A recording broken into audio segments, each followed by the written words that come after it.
2 years ago, um, I had some doubts. I was discussing with a friend online, and he mentioned that a lot of the stories in the Quran actually come from Jewish folk tales. And I was very surprised about that. Like, Jewish folk tales. I said, no, no, no. You mean it came from the Bible or the Hebrew Torah? And when I looked into it, I found out that actually a lot of the stories are from the Talmud, which is actually the Jewish commentary and the Jewish stories and basically the rabbis, commentary of the traditions. And so it doesn't really have a divine origin.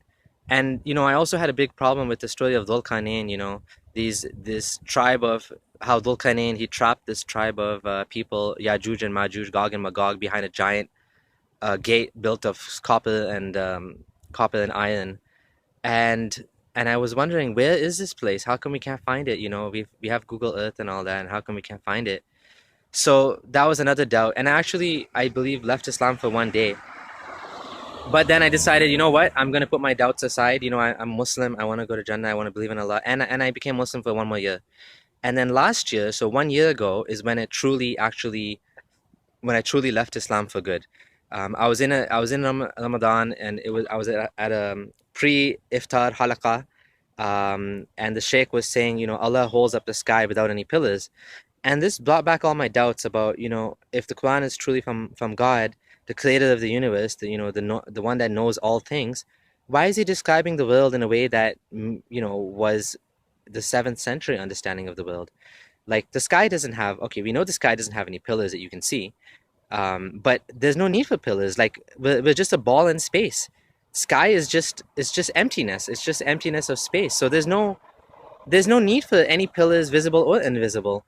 And there's many things like that, like the orbit of the sun and the moon.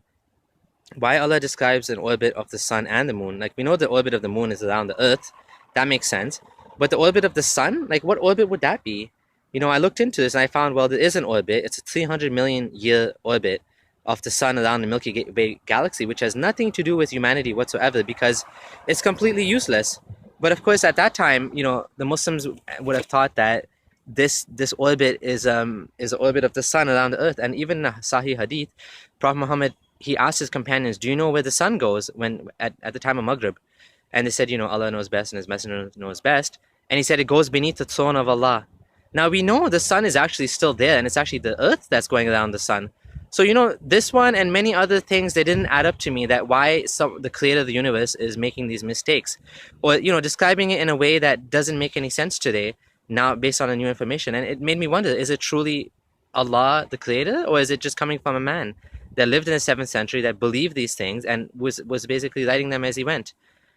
And so, and when I started to look into each one of the claims that of in the Quran, that the Quran is actually from God, like embryology and the mountains and all of these things, including the language, I found they just fell down flat. Like, for example, embryology, all you have to do is look into these things in detail to see how people misrepresent the Quran to be a scientific thing when actually it's not. One of the things that wears you out about the Quran is it's so repetitive. I think the story of Moses is told 38 times. Abraham multiple times. Again and again and again. And not Noah again.